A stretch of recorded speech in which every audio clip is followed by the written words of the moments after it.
All right, so we're out in the garden. We're gonna harvest some of our sugar pie pumpkins, New England sugar pie pumpkins. I'm going to show you how to know when these things are ready. It's a lot like a watermelon. You see up here, there is a tendril right there. And if you see, it's really green still. And the stem on it is still really green. So this one is not ready. Let me find one that is. All right, so this one here, you can see right here, this is the tendril. See how brittle it is now and dry? This one, and the stem is brown. So this one is ready to go. So we'll trim that one off. All right, so you can see I got 4 right here, but I've still quite a few more on the vine here that need to come off. But do notice I did trim them back as far as I could. Now you can let these sit and they'll cure for a couple days, and then we're gonna get to using them for what we use them for. We can use them for pumpkin pie, but that's not what we're gonna make. All right, so we're back in the kitchen. And we're cutting up pumpkins for pumpkin bread. So you need your pumpkin, cutting board, the biggest shank you can find in the kitchen. All right, not shank, but knife, you know what I mean. Anyway, all you're gonna do, get it, and you're gonna cut it in half. If it lets you. Sometimes you gotta beat it. It's easier if you cut it this way because we're gonna bake it in an oven at 350 for about 40 minutes with the open side down. But first, we're cutting this thing open. And then we're gonna dig out all these seeds. Now you're gonna wanna save these seeds because you like to eat them. Yep, I like pumpkin seeds. So you can either save them to grow them next year, or you can dehydrate them in your dehydrator and eat them. Yep. So, yep, he's gonna get his big old spoon and just dig out the seeds. And after he gets them all dug out, we'll get right back. Yep. All right, so all you gotta do now is stab them a few times here and there. Don't hit your fingers. Yeah, this is where you find out if your wife's a murderer or not. Oh! All depends on how she uses the knife, how she holds it. You're the one cooking. Yeah, as you can tell, I'm not a murderer. Oh, Lord. This is just release the steam. And it'll help cook it a little more evenly. If you can get the top pop thing off, you can. But it's really not gonna hurt anything if you cook it.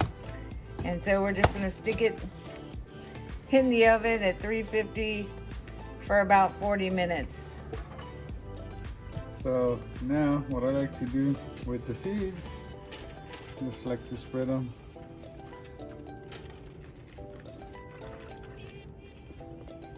Once you clean them off, get all the goo off of them.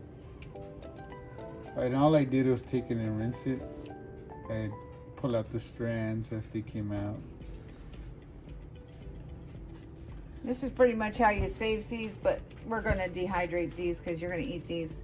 I do have seeds already here that I took out of another pumpkin that I'm not gonna put the lid on this yet, but let them completely dry so for the next year.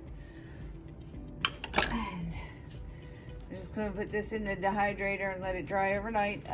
You can put these in the oven at a low setting until they dry, but we have better luck with the dehydrator. Yep. We did do a video last year, but those were bigger pumpkins, more like a holiday pumpkin. Yeah. And we use those for the dogs, and I'll link the video to that. All right, so now that it's done cooking, and you'll know because you'll be able to pierce it with a fork really easy, you're gonna wanna let this cool down because you want to get the skin off of this so you're just getting the pulp. And then we'll put it in this here and let it cool for a little bit.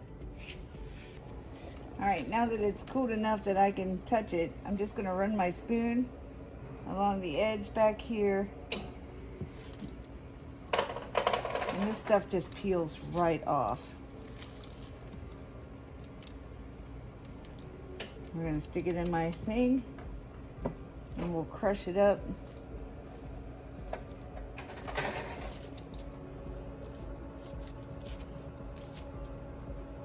And we'll do that to both of them.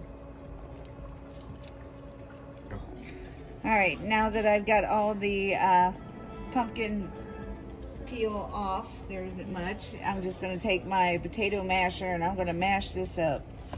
You can put this in a blender and puree it up, but it's just as easy to do this. And I'm just gonna mash it down, put it in this, and then since it's late in the evening tonight, we're gonna resume making the pumpkin bread tomorrow evening, and I'll show you the rest.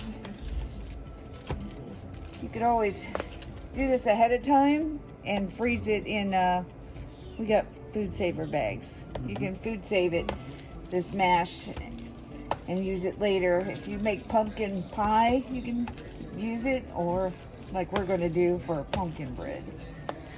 Ready?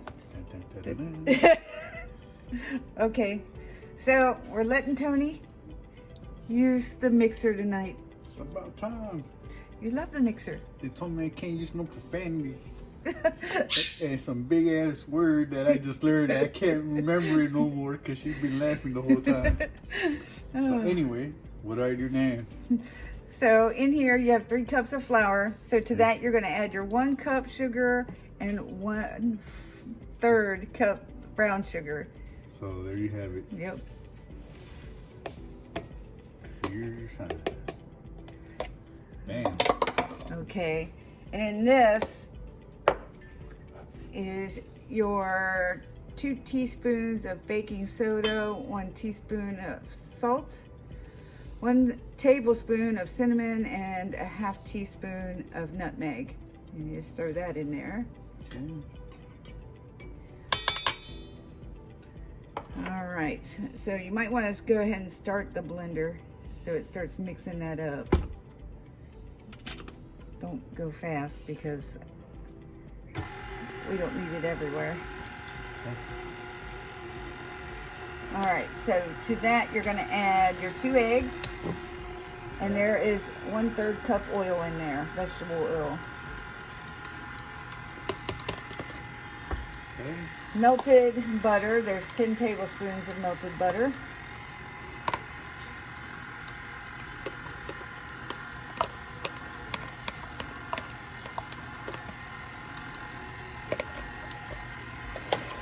Two tablespoons of your favorite vanilla extract. Alcoholic kind. Oh, that's the only kind there is. Okay. Now for your pumpkin that we made last night with the pumpkins that we did. This is what it looks like afterwards. Yeah. There's 2.5 cups of pumpkin mash basically in there. So you're just gonna add that in there.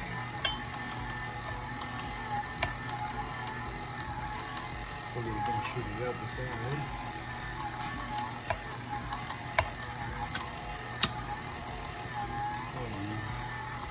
Let me hit stop.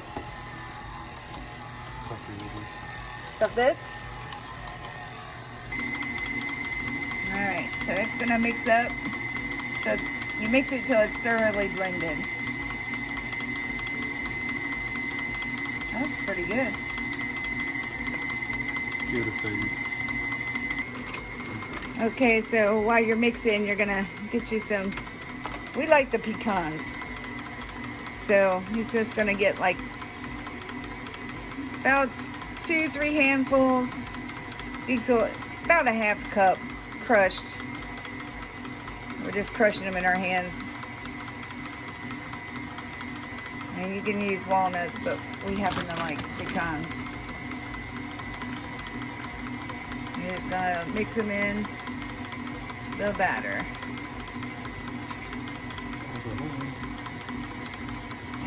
Who cares? There's a whole one in there.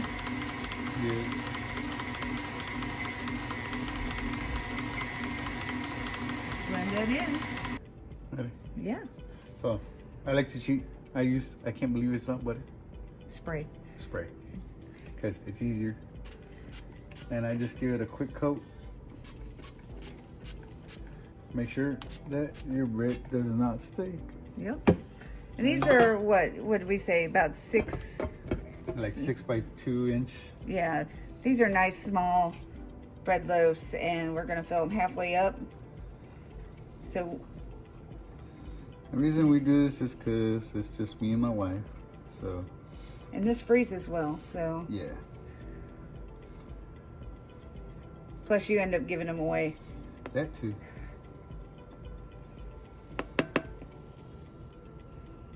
So we'll fill up all 3 of these and we'll put them in an oven that's already preheated to 350. So now you get them all filled up. Yep, they're all ready to go into the oven. Our oven is propane, so give it about 20 to 25 minutes. I would suggest you check with your oven, whether it's electric or gas, because they do cook different. That we found out the hard way. Okay, so we'll just put them in the oven, and about 20-25 minutes we'll be checking these to make sure they're good. All right, so after they're done, you're just gonna pop them out and let them cool. And we'll put 3 more in. Yeah. All right, last little bit. Sprinkle a little If you know how to do a little. powdered sugar over top. And what don't get frozen, it's going to work with you, right? Yeah, If you don't eat it all. maybe. Well, you've already busted into one, Yeah. so. Can't get enough of your bread, babe. And there's your seeds. My dehydrated soup.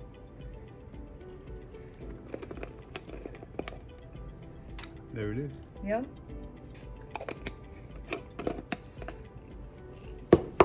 There you go. That's all we do. Just a quick tip. If you have extra pumpkin, mix it in with your puppy's food. They love it. Roger, you said good.